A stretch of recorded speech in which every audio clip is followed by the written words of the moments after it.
Assalamualaikum warahmatullahi wabarakatuh. Sudah cukup lama ya saya nggak record karena sibuk dengan bocil-bocil. Di materi saya kali ini, saya akan menjelaskan mengenai materi yang cukup umum yang ada di masyarakat ya, yaitu asam urat. Tapi saya fokusnya akan lebih spesifik di sendi ya, tentunya dari sisi seorang dokter radiologi. Penyebabnya, ya jelas kristal asam urat dong, namanya aja asam urat. Nah, tapi ternyata kalau dilihat secara mikroskopis, bentuknya itu akan seperti beling ya, atau seperti jarum. Dan ternyata si kristal-kristal ini bila jumlahnya berlebih, dia akan deposit di celah-celah sendi ya yang akan mengakibatkan radang atau artritis. Nah, kalau asam urat, bahasa kedokterannya itu kan gout ya. Kalau misalkan ada radang yang disebabkan karena asam urat, kita sebut dengan gout arthritis.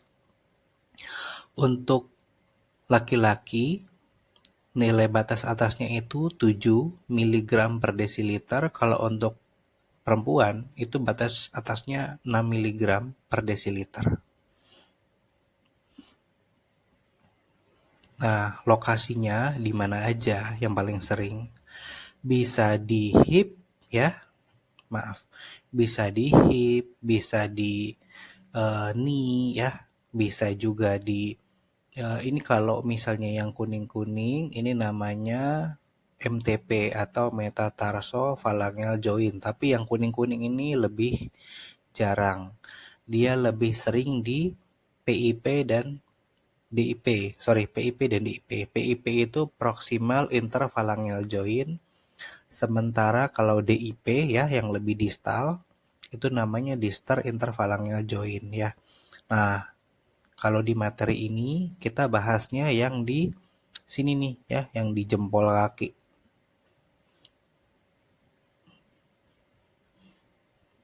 Nah, secara klinis yang namanya radang ya, pasti ada tanda-tandanya, yaitu kalor, dolor, rubor, dan tumor. Kalau disingkat KDRT. Kalor itu panas, dolor itu sakit ya, rubor kemerahan, tumor bengkak. Nah, kalau di sini kita lihat rasanya dipegang panas ya, terus ditekan rasanya sakit ya. Kemerahan pun kita bisa lihat dengan kulit di sekitarnya berbeda. Kemudian ada swelling atau bengkak ya. Kemudian kalau misalnya kaki ini misalnya di ronsen hasilnya mungkin akan seperti ini. Jadi ada bengkaknya, kemudian ada lesinya di sini ya. Nanti kita bahas ronsennya di slide selanjutnya. Nah, kita bedah satu-satu ya. Tadi kita lihat ada salah satunya ada tumor ya. Tumor itu kan artinya bengkak ya. Nah, kita lihat nih. Ini ya, ini kan soft tissue ya. Sementara yang ini kan tulangnya. Nah, kalau kita lihat di sini nih dia bengkak sekali ya. Jadi pembengkakan pada kasus gout arthritis itu namanya adalah TOFUS atau ada yang bilang TOFI ya, TOFUS atau TOFI. Nah, untuk tulangnya itu bisa terjadi adanya defek, bisa juga nggak ada defek. Kalau pada kasus ini tidak ada defek nih, nggak ada yang cowak ya.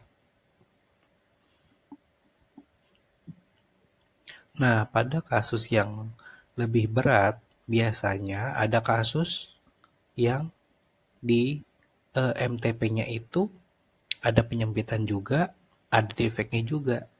Nah, kalau kita pilih satu-satu, si cowaknya ini ya, yang warna merah itu namanya punch out lesion atau red bites ya, yang disebabkan karena adanya erosi pada juxta artikular. Juxta artikular itu artinya juxta artikular itu namanya kalau nggak salah di sekitaran sendi. Kan ini sendinya ya, sendinya. Dia berarti ada erosinya itu di sekitaran sendi, yaitu di sini. Kemudian di garis yang warna biru itu menandakan adanya penyempitan celah sendi atau narrowing joint space. Bandingin yang ini sama yang ini. Yang ini masih normal nih, tapi di sini ada penyempitan sendi ya. Di MTP1 di jempol ya, di sini nih. Kemudian di coaknya tadi ternyata akan memberikan tepi yang tajam ya. Ini tepi yang tajam di sini dan di sini. Di sini ya. Nah, si tepi yang tajam itu namanya adalah overhanging edges ya. Jadi gambaran-gambaran ini yang semuanya adalah gambaran yang cukup khas pada gout arthritis.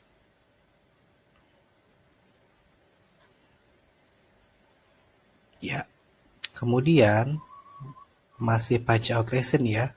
Nah, punch out lesion ini jangan lupa tepinya itu berwarna putih. Lihat nih ya. Nih, yang warna putih nih. Yang kayak bentuknya kayak C kebalik ya. Itu warnanya putih dan itu disebut dengan sclerotic margin. Ya, sclerotic kan warnanya putih. Ya, saya pun sepertinya di konten-konten selanjutnya tidak mau menjelaskan terlalu panjang dan lebar ya. Mungkin yang penting-penting aja. Terima kasih semuanya, semoga bermanfaat. Assalamualaikum warahmatullahi wabarakatuh.